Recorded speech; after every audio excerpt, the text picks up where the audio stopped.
He's tourist, is my friend tourist, me tourist. Against communist. And a very good afternoon, guys. Welcome back to Syria, where I find myself in Aleppo. Look at this. I'm currently standing on the top of Aleppo Citadel. Your man's buzzing. It's boiling hot here today, so it is. Your man's got a sweat on. You don't realise how large it is until you actually get up here. Now, the place is actually closed to the public. Tourists are allowed to come and visit. Obviously, if they've travelled a long way to see it, but it's closed to the general public at the minute, but it will be opening soon. But that is Aleppo out there. And you've all probably seen Aleppo on the news for the last countless years. All the turmoil and the war and destruction, which you can actually see right here. And we're going to go down and explore this place today. Me and Rami, who's hiding out the way. You watch, you don't fall, bro. Man's living on the edge, literally. Ah, Rami's just found himself a little bullet cartridge here. Casing. Yeah. Where was that? Just lying here? Yeah, unfortunately, because this citadel, you know, is 800 years old, and then it was used as touristic place, right? And then as a military base again. So maybe 800 years later, it will be again used as a military base. Who knows? Because after a few days, it will open for the public as a touristic place again. So hence you can see the bullets. Yeah. The regime army actually was stuck here for 4 years, from 2012 to 2016. And they were be supplied from the air, like the food and the supplies and so on, yeah. So yeah, always handy to have a local with you. It can tell you all the information. But yeah, it's a very interesting and a very historical place. So this citadel here is actually one of the oldest in the world.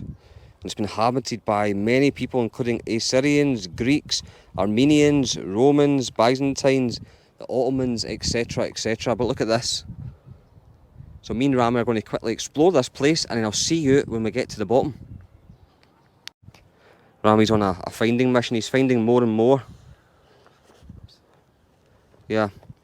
It's crazy to think though that back then this was built as a fortification. And now it's, in this day and age, it was also getting used. Yeah. So whoever had the citadel had the city basically. The upper hand. Yeah. This is the highest place basically in this entire city. And it goes back to 5,000 years. Actually, 5,000 years ago, Aleppo city started from here. This is the epicenter of the city and then expanded gradually. But yeah, like way before the citadel, there was a temple here. But then the citadel was built 800 years ago to defend against the Crusaders. Yeah. It was the Ayyubid time, Saladin, if you know. And then, you know, after 800 years, then it will be for a touristic purposes. Yeah. Only the tourists will come here and listen to the story. But then the shocking reality is 2012, it started again to be a military base. So you could use the 800 years technology, military technology, in the 21st century. That's the irony. And just one last one, guys. I know some of you don't like the historical stuff, but look at this, right? So, when people wanted to come and meet the king, they would come through here, and they would stand here and sit there until their name was called, and then they would walk through here. And I think you're going to be impressed. Look at this. Look at that. Were you expecting to see that at the top of the citadel? That's incredible. I walked in here and I was like, what the hell? Look at the size of that. So the king would be over there, the guest would be here, the sun would hit the guest's face so that it doesn't reflect off the king's face. I didn't expect to see this here. Look at this. How good's that? Anyways, I'll see you when we get to the bottom. And yes, we're now out. So we're going to go and check out one of the local souks, but Rami's going to tell me a little bit about the recent history here. Sure, yeah. So actually we are entering the souks of Aleppo, the international souks of Aleppo. They were widely internationally known, you know. And we are talking about at least 800 years old souks. And I told you that Aleppo was one of the caravan cities on the Silk Road. So you can imagine here, we used to have a lot of people from different nationalities. They spoke different languages and so on. So it is 10 kilometers long combined, and it's divided into sections, like a section for perfumery, section for spices, for textiles, for brocade, and so on. Yeah. Unfortunately, we have huge destruction here. We have huge damage here. More than 6,000 shops were damaged. Of course, restoration started from 2018, 2019, and you will see now there are some big parts of the souk that already restored, but still there are some spots that need to be restored. Well done. Very well done. Rami should get his own YouTube channel. So he should. I might just start taking Rami around the world with me and he Actually, I have my YouTube channel. You have your YouTube channel? What's the name of it? I forgot. I forgot the name of his own YouTube channel, but I think we'll just recruit Rami and let Rami come round the world with us and he can do all the research and the history and learn about it. I'm very lazy when it comes to that, and I shouldn't be. But yeah, it's nice and cool in here already. Yeah. Let me show you here also. Like you can see this space is very small, right? Yeah. This space. But before owning this narrow space, right? That means you are billionaire. Because this space could bring you a lot of money. Let's say you have this space and you put some products, you are in the souks of Aleppo. And this is something very important because you may make a deal with someone coming from outside. And yeah, literally, when you own just this space, it costs a lot of money. Now the people, they still own their spots, but unfortunately they are maybe abroad or they cannot really justify starting business, or they became poor, they became bankrupt, and so on. Yeah. Interesting. Salam, how are you? Hello. So guys, we're just walking down here. We're just seeing these two little guys. I say two little guys, it's two elderly gentlemen. Just playing the board game, nice and casual. That's not really what you see back home or in the West.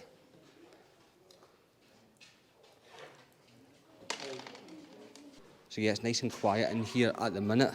But this place here's seen a lot of battles. A lot of battles were actually fought inside this souk with the regime forces at one end and the rebels just round the corner. So it's seen a lot of action. And as you can see, it's starting to get restored again. You can also see the black scorch marks where it was set on fire as well up there. Interesting little story there. So yeah, look at this, guys, as we're just walking out here. You would think that was sort of the end of that little souk, but all this out here has actually been destroyed. Out there was the exact same as in here, but it's been badly destroyed. But they're now starting to restore it, which is good. And you can sort of see down there where it starts again, but this bit was all destroyed. So yeah, look at this. Nice and quiet now, but I'm hoping in a few years this will be nice and busy again. Look at all the bullet holes. So the Assad regime and the rebels actually fought in these tight little streets in the souk. That's how tight the combat was. But yeah, hopefully this place gets restored and it's up and running and lively again in the next few years. Restoration has begun here. So yeah, these little signs here, the little stickers that you see on the wall, that means restoration. So restoration has begun, guys. So now we're going to go and actually check out some of the lively souks of Aleppo, because believe me when I say that the city is alive and kicking. A lot of people see this and they think there's nobody there, everyone's left. Not the case. Many people did leave. A lot have returned, and the place is now alive and kicking, which I'm about to show you. Hello, what's your name? My name is Muhammad Akkad. He's writing here in Arabic. Oh yeah, I see that. Muhammad Saeed Akkad. So when did you open your shop back up? أنت فتحت متجرك؟ هلا إلا من قديم. أنت من زمان، هذا متجرك من I زمان. have here 55 years 55 years. in souk here. Wow, Yes. wow. 55 years, yes. And do you think the tourists people are going to start coming back here and get busy again? Yes, I hope you come again. I hope. Really, is here now is safe. No any problem now. And how long was it that you opened the shop back up after the war? بعد الحرب قديش صار صار لي لك شهر 1 month. 1 month. Okay. 1 month I have I open a new fixed new now. This is because is explosion here bomb Yeah, explosion. yeah, it was all damaged. Yes. Yeah. كنت برات البلد؟ لا هوني تميت هون، بس فتحت بعد السقوط. انا ما صار حرب رحت على بيتي. سكرت هون رحت على بيتي بعدين خلص عمروا هون جيت ما لقيت محلي كان جبلي تراب جيت ما لقيت محلي بعدين شالوا الحجار وشالوا التراب وشالوا شيء رجعوا على محلي. During the war, actually, he just went back home. He stayed home. And then when they started the restoration, actually his shop was vanished, you know. He didn't find him. I don't find my shop, you know. Yeah. After I stay in my home about 5 years without work, no work. Because Is it the government that's paying to restore everything? الحكومة هي اللي عم تدفع لتعمر هذا الشيء أو لا؟ لا, لا. it's not government. It's a special company. Is Agha Khan. Agha Khan name. Okay, okay. You know, he's famous man. Agha Khan. Yeah, they are Ismaili people. Actually, Agha Khan is an organization that restore all the Islamic monuments around the world for free. Oh, okay. Yes. Okay. I don't pay because I don't have money to pay. Yeah. What do you think's the best thing about Aleppo? The best thing? شو برأيك أفضل شيء عن حلب؟ شو الأفضل أكثر شيء بتحبه بحلب؟ أكثر شيء السوق هاد. The market. The market because it's a big market all the world. Yeah. Biggest. 14 kilometers.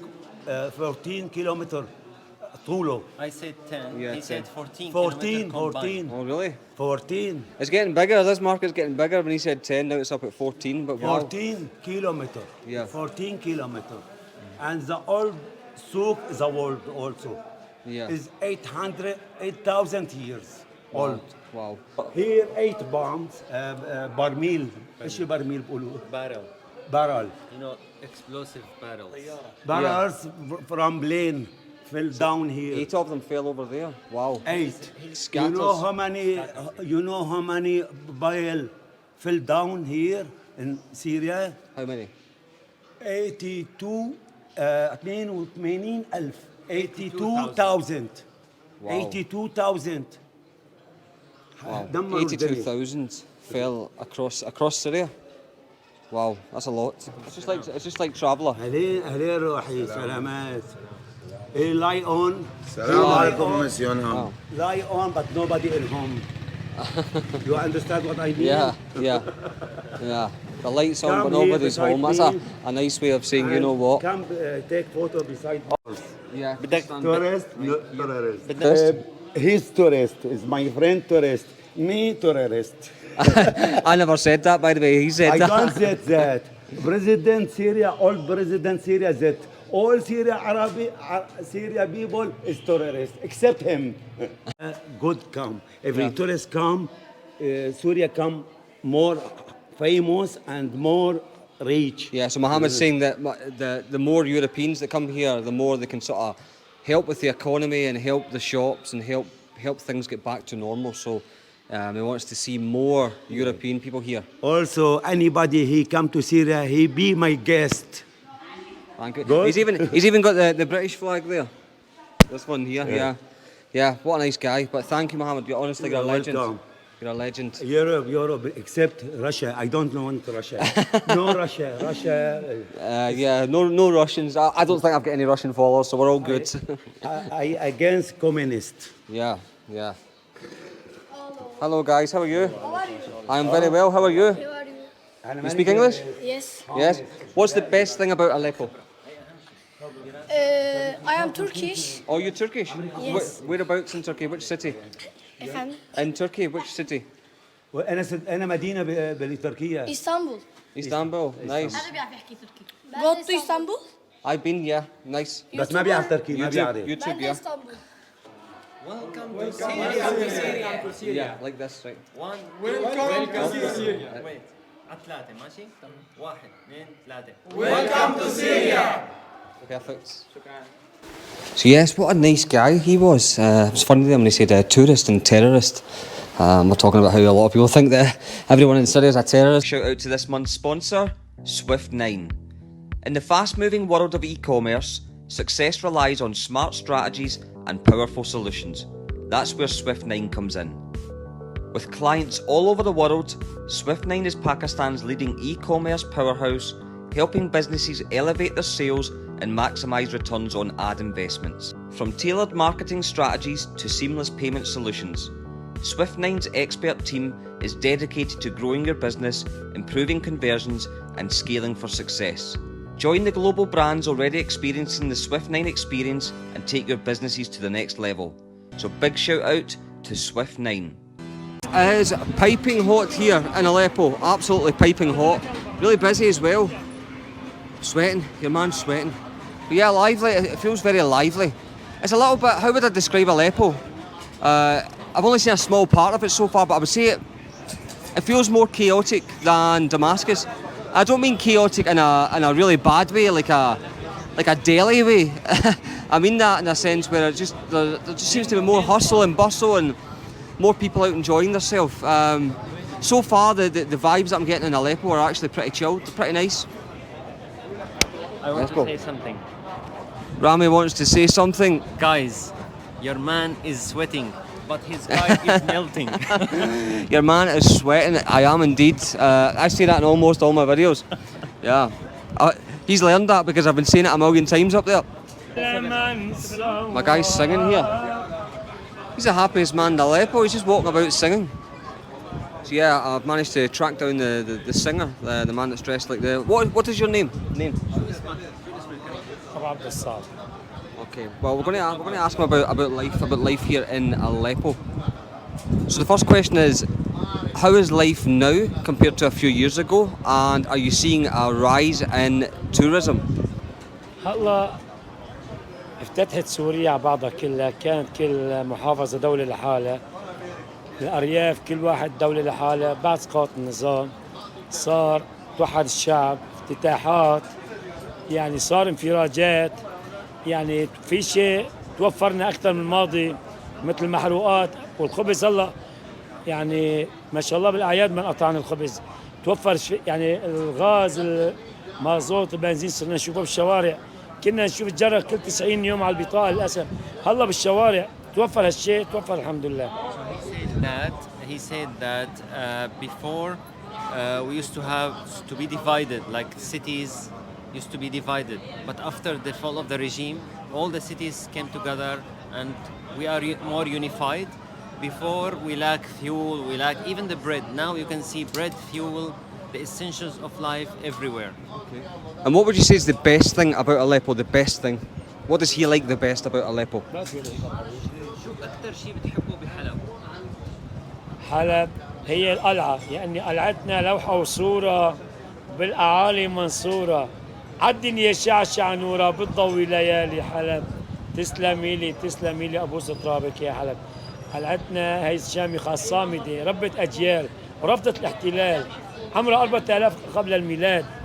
يعني هي أكبر معلم سياحي في سوريا، وأكبر قلاع العالم، أقدم قلاع العالم في العالم.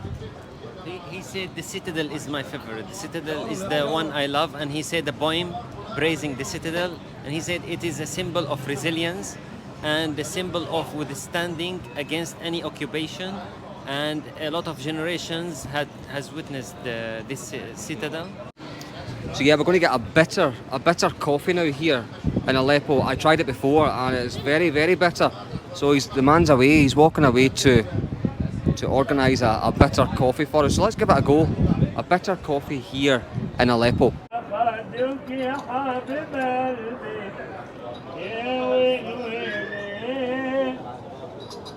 أخدك يا حبيب قلبي يا ويلي، شوفوا حبيبي يا عيوني. Thank you. I'm looking forward to trying this. حب ما قدر كيف العمل يا حبايب، عشر غيري كيف العمل يا من الله، عشر غيري. Fantastic, fantastic. Now for the test of this very bitter coffee. Let's give it a go.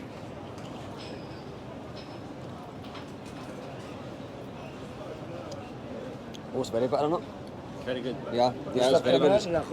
It's very bitter, very good. So now, if you want more, you have to say this. If you don't want more, you have to do like this. Oh, really? So that's what they do? Yeah. Yeah? Are you having more? No, no, I'm not. No, I'm good. I I'm just good. did this. No, that was perfect. So you have to do this. Okay. That So is yeah, Aleppo. in Aleppo, if you don't want any more, you shake your cup like this. How many of these does he drink per day? كم فنجان بتشرب من هدول باليوم؟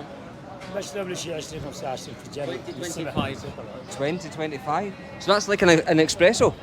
Yeah, no, actually it's a bitter coffee with cardamom. Yeah, but I mean in terms of like the caffeine content. Yes, yeah. He must be. That must be why he's singing all day. He must be bouncing off the walls. And it is now. What time is it, Rami? It's 7:30. 7:30 here in Aleppo, and I think I might have a little bit of sunstroke. My eyes all red, and I feel a little bit sick at the minute. But we're out. Oh, the driving in Aleppo is mental. It's so much more chaotic here compared to Damascus, for sure. So we're going to grab something to eat, and hopefully your man doesn't pass out.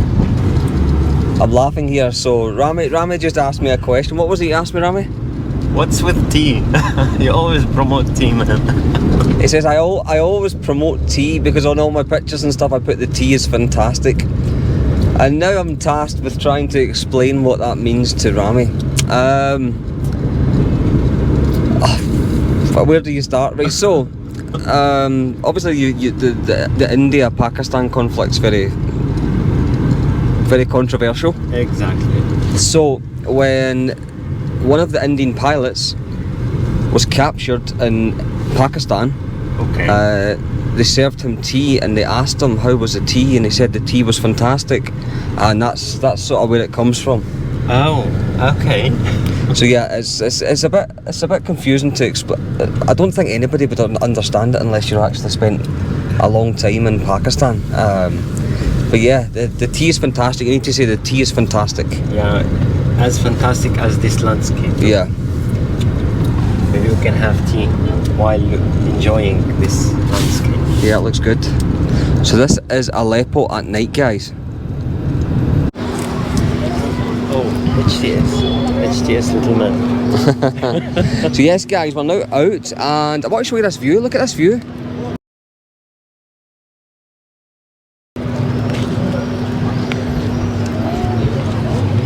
Look at that. That is Aleppo, guys. And in the distance over there, you can see the Citadel, where we were earlier today. There's a good view up here, and there's not too bad with the. It's not too bad with the. There's a little breeze as well. I honestly think I've got sunstroke though from today. And Rami thinks the same. How are you feeling after today? Still feeling a little bit? Oh, it's a little bit. I think I have a little bit heat stroke, but it feels better now. Yeah. It's. Yeah. Well, at least I'm not the only one. But yeah, look at that. That's incredible. So yeah, pretty chill night. But I honestly feel like I've got sunstroke. But as I'm walking about here in Aleppo, I honestly I feel safe. And like I keep telling people, you don't necessarily need. I'm not saying you need a guide because it's unsafe. I'm just saying that getting a guide's good because they can take you to all the little spots that you certainly would miss. I've seen so much over the last few days that there's no way that I would have seen them. So yeah, I was just talking to Rami there about Syrian tours and the company. So when was it started? Actually, we started the company like almost 2 years ago, and the company is based on the concept of taking people beyond the touristic path, off the beaten path, and making them really connected deeply with the culture, meeting the locals, having spontaneous encounters, not only touristic, Yeah. but also purely humanitarian, not humanitarian, but purely cultural and local experience, connecting to the people, sharing meals with them, finding these local hidden spots that the local themselves go, and not necessarily just touristic. Of course, the touristic part, like visiting these kind of Umayyad mosque and the churches and castles, it is on our tour. But this is not the main, not the point. Yeah. Not the main point. We have on the other hand, the spots where it is crowded, where as a tourist you can connect to the people, talk to them, ask them questions, and feel the hospitality firsthand. Yeah, yeah. And like I say, I rarely ever have a guide. So when me and Rami were speaking online, I thought, you know what, let's give it a go and we'll see how it is. So I would highly recommend it. And like I said, I'll leave all the details in the description of this video, but there's still a lot more to come from Syria, so stay tuned.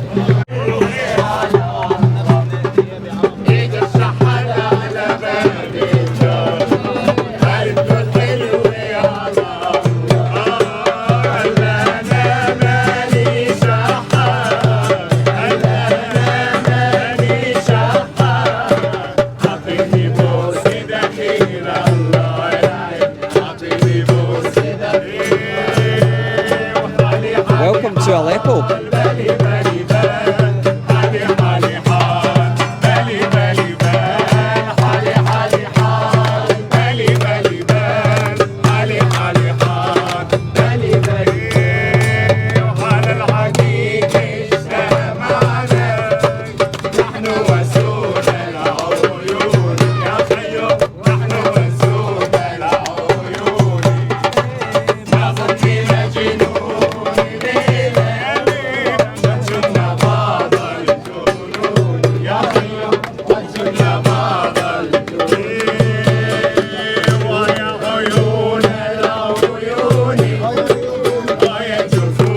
So random. I love it.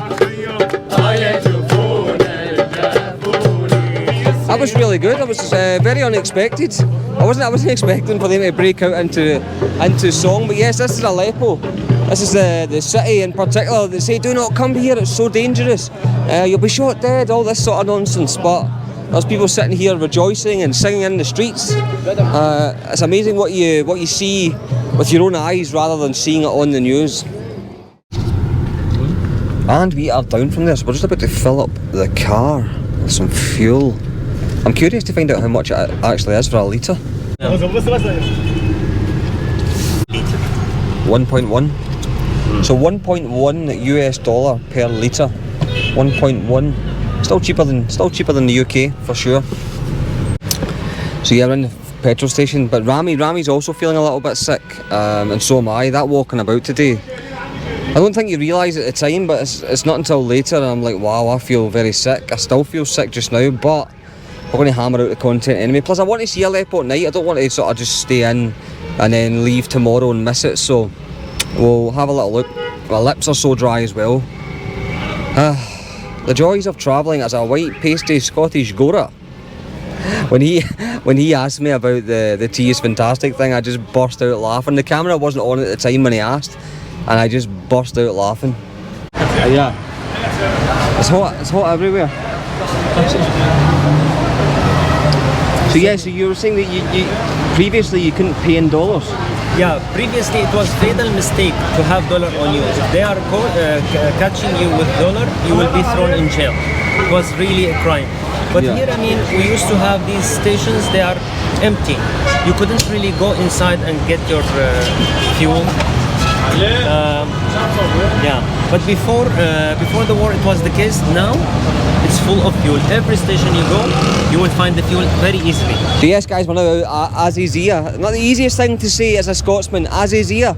Alright, yeah? Azizia, yeah. So this is actually a Christian area. It is mixed, but it's known here as a Christian area.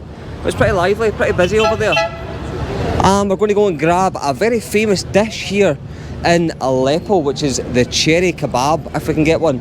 I'm pretty curious myself, cherry kebab. And here we go guys, so we have a cherry kebab, which is a speciality here in Aleppo. Let's do this. So yes, cherry kebab guys, light's a little bit dim in here, so I've got Rami's doing the lighting work for me, so he's helping me out, but yes, cherry kebab, let's give it a go. Look at that. In fact, it looks a little bit hot now. Oh, it smells nice. It smells really nice.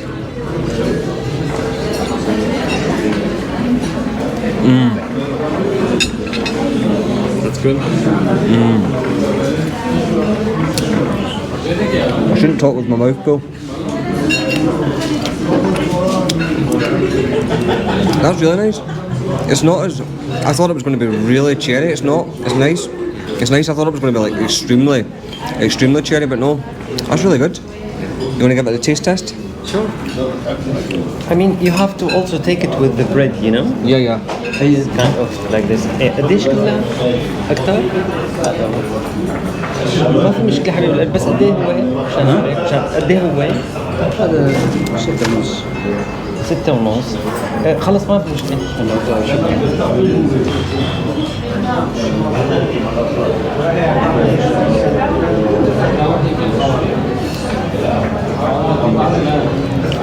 Rami's an expert at this. Yeah, so you kind of have to have it with the bread itself. Yeah. I think it's really hot, so I don't want to take the chance. Yeah. So yeah, as I always say, guys, I don't really do food videos per se, so I'm going to tuck into this cherry kebab here, and we'll see when we get inside.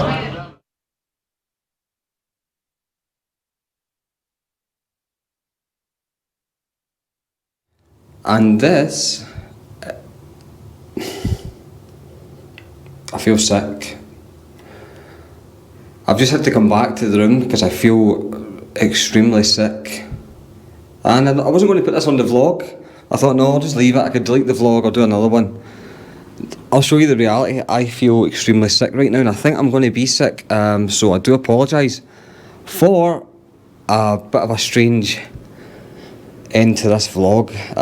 So yes, stay tuned for the next Syria video. I don't know how I'm going to be tomorrow, but I'm not feeling good at the minute.